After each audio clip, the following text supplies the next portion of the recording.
Break के बाद रुक करेंगे मध्य प्रदेश बुलेटिन की ओर, जिसमें बात होगी देवास की, जहां लव जिहाद के खिलाफ जन जागरण कार्यक्रम का आयोजन हुआ, जिसमें राष्ट्रवादी प्रवक्ता काजल हिंदुस्तानी करेंगी संबोधन। देखिए ये रिपोर्ट। देवास में वीर सावरकर जयंती पर लव जिहाद के खिलाफ बड़ा आयोजन किया जाएगा, जिसमें राष्ट्रवादी वक्ता काजल हिंदुस्तानी प्रमुख भूमिका निभाएंगी।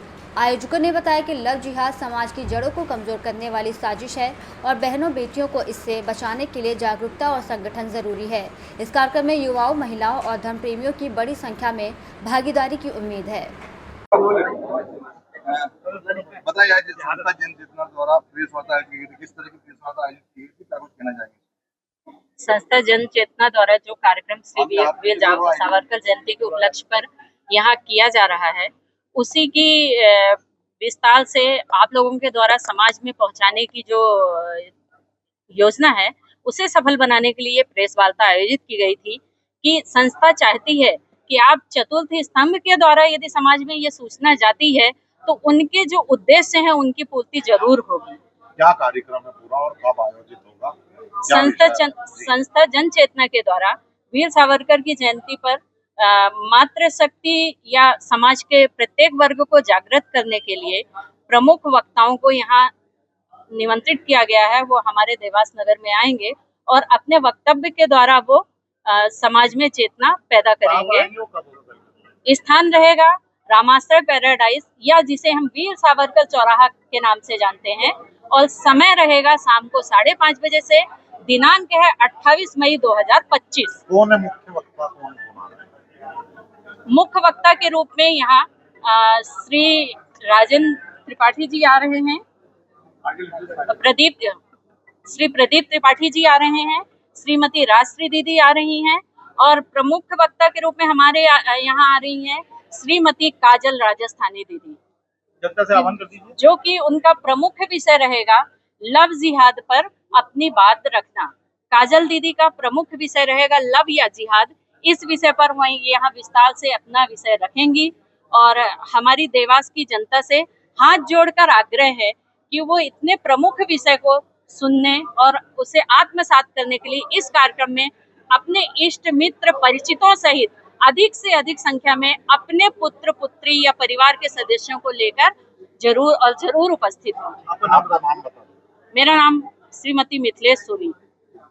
देवास से सीनू संवाददाता बालचंद्र की रिपोर्ट। धार में मोहल्ले के बच्चों ने आवारा कुत्तों से सुरक्षा की मांग करते हुए जन सुनवाई में शिकायत दी, जिसके बाद अधिकारियों ने तत्काल कार्यवाही के निर्देश दिए। देखिए ये रिपोर्ट। धार जिले के महालक्ष्मी नगर के बच्चों ने पहली बार जन सुनवाई में आवारा कुत्तों की समस्या को लेकर शिकायत दी है। बच्चे बता रहे हैं कि खेलते और सामान खरीदते समय आवारा कुत्ते उनके पीछे दौड़ते हैं, जिससे वो गिरकर चोटिल हो जाते हैं और कई बार काटे भी गए हैं। बच्चों की शिकायत पर अधिकारियों ने तुरंत नगर पालिका के सीएमओ को बुलाकर कार्रवाई के निर्देश दिए हैं। धार नगर में ये समस्या पिछले कई महीनों से चल रही है, लेकिन पेटा की शिकायतों के कारण नगर पालिका पहले इस पर कार्रवाई नहीं कर पा रही थी। नमस्ते, मेरा नाम मोहित सोलंकी है। हम आए महालक्ष्मी नगर से। हमें कुत्तों की परेशानी है और हम कभी भी खेलते या सामान लेने जाते दुकान पे तो कुत्ते हमारे पीछे दौड़ते और हमको चोटें लगती है, इसलिए हम यहाँ पे आए हैं। यहाँ जो जिनसे मिले थे आप अधिकारी, उनने क्या बोला? नगर पालिका का बोला। अच्छा, नगर पालिका वालों को नहीं बुलाया था? सीएमओ साहब आए थे। अच्छा, सीएमओ साहब आए थे। हाँ। उन्होंने क्या क्या कार्रवाई करते हैं। ठीक है, आपका नाम बता दो। मोहित सोलंकी। धार से सीनू संवाददाता प्रकाश जोशी की रिपोर्ट।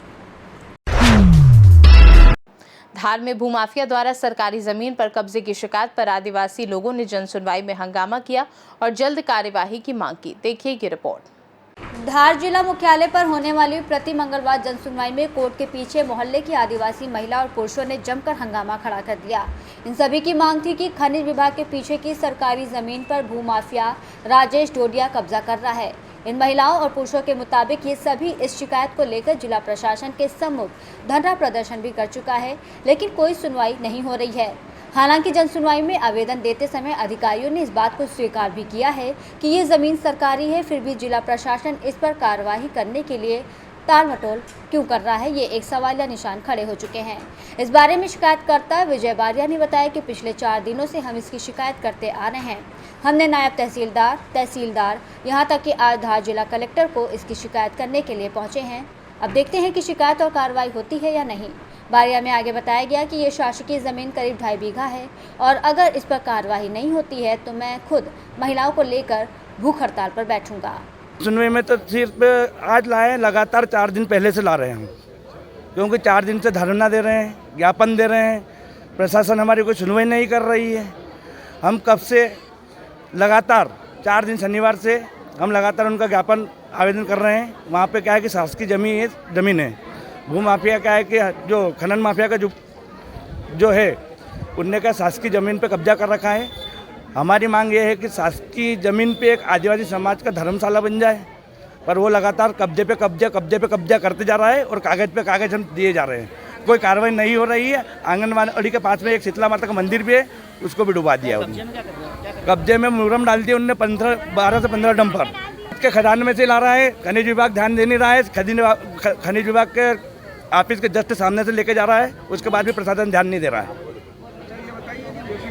अधिकारियों से मिले हैं, क्या बोला अधिकारी? आश्वासन दे देते हैं साहब, आश्वासन दे देते हैं आपकी कार्रवाई करेंगे, कल करेंगे, परसों करेंगे, बस अब ये आश्वासन मिल रहा है। 4 दिन से लगातार दौड़ रहा हूँ मैं। हमने नायब तहसीलदार को दिए, तहसीलदार साहब को दिए, कलेक्टर साहब के यहाँ भी गया था मैं। आज जन सुनवाई में आया हूँ सबको लेके, महिलाओं को। अभी यहाँ पे आश्वासन दे दिया, अब देखते हैं क्या होता है। शुक्रवार को दिन बताया कि शुक्रवार तक कार्रवाई करेंगे, नहीं होती है तो भूख हड़ताल पे बैठूंगा मैं और सभी महिलाओं को लेकर भूख हड़ताल पे बैठूंगा मैं कलेक्टर चौराहे पे। 2.5 बीघा है करीब। सरकारी है और उस पर कब्जा। कब्जा तो अभी परसों से करने लगा है, पर कभी। ठीक है, आपका नाम बताइए। विजय बारिया। धार से सीनू संवाददाता प्रकाश जोशी की रिपोर्ट। विदिशा के ग्राम रुसल्ली में सहरिया आदिवासियों ने शिक्षक असलीम द्वारा पटवारी से मिलीभगत कर उनकी जमीन और रास्ता हथियाने की शिकायत कलेक्ट्रेट में दर्ज कराई। देखिए ये रिपोर्ट। विदिशा के ग्राम रुसल्ली में सहरिया आदिवासियों ने कलेक्ट्रेट में शिकायत की है कि एक शिक्षक ने पटवारी के साथ मिलकर उनकी ज़मीनों के नक्शे में बदलाव कर पट्टे वाली ज़मीन और एक बस्ती से निकलने वाले रास्ते पर कब्जा कर लिया है, जिसके खिलाफ वो न्याय की गुहार लगा रहे हैं। दादा क्या नाम है? हरीशी। आ रहे थे कुशली। आज क्यों आए हुए यहाँ? प्रकाश लगा गया है। क्या हुआ? जमीनें गड़बड़ कर रही, असली मास्टर ने नपवा ली। हाँ। बस जमीन को यहाँ हमारी है कि भाई मिली जा। हाँ थी तुम्हारी जमीन। जैसे हमारी भाई है ना गया रहे में भाई मिलेगी मौके पे जो है हम कब्जा। कितनी जमीन हाथी कब्जा? अरे हमारी जितनी हो 5 बीघा हो 2 बीघा हो जितने पट्टा नहीं था। पट्टे सब होंगे। सब पट्टे हैं। हाँ फिर भी दूसरे नपवा ले। तो दूसरे नपवा ली। कौन गए थे नापने?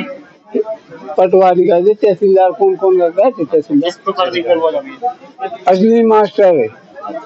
पहले भी आए थे, आपको हुआ? अभी तक नहीं हुआ। अबे नहीं। आज फिर आए हो? आज फिर आए।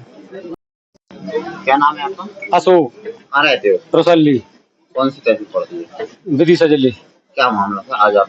तो बिना नोटिस के जमीन न पाई गई। आदिवासी लोग, हम झील लोग, शहर के हैं, हमारी सब लोगों ने जमीन नापी गई। असली मार साहब ने जमीन निकाली गई है, बिना नोटिस की जमीन दी गई है। फर्जी नक्शा बनवा गए है। नक्शे के आधार से जो नक्शा है अभी फर्जी बनवा जो निरस्त किया जाए और उनकी जमीन जो नपी पर निरस्त किया जाए। जो मौकाफ है जमीन ये कि भाई पट्टे सभी दिए जाएं और फर्जी नपवाई गई है। ना रास्ता है जमीन करने के लिए। गांव बसा है, जब तक रास्ता था जिंदगी के लिए, नदी के लिए, वो रास्ता भी मून दिया गया है। आम रांग रखो का सबका कहना है कि वो रास्ता दिया जाए खेती करने के लिए। आदिवासी लोग हैं, 1.5 बीघा जमीन है, सबकी जमीन नापे में आदिवासी 1.5 बीघा कचू साफ करते हैं और छुड़ा ली गई है जमीन। लोग रहते हैं आप वहाँ पर? ये सब लोग रहते हैं, आदिवासी जिले लोग हैं। घर बने होंगे? ये कम से कम 50-60 घर बने होंगे। हाँ।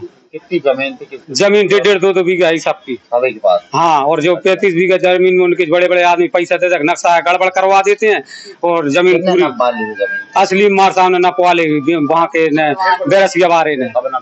जब नपवाई गई है, कौन दिन नपवाई गई है? 5 तारीख ही। हाँ अभी पिछली बार भी आप आए थे। हाँ पिछली बार भी आए थे। हाँ क्या हुआ था कलेक्टर साहब? किले वहाँ ना कलेक्टर साहब दरखास्त देना, दरखास्त में होगा जो फर्जी है वो जो नक्शा उन्हें बनवा अलावा जो निरस्त किया जाए, जो मौके पे है जगह उसी जगह पे पट्टा किया जाए। विदिशा से सीनियर संवाददाता सुनील अग्रवाल की रिपोर्ट। फिलहाल के लिए मध्य प्रदेश बुलेटिन में बस इतना ही। देश दुनिया की बाकी खबरों को जानने के लिए आप देखते रहिए सी न्यूज़ भारत।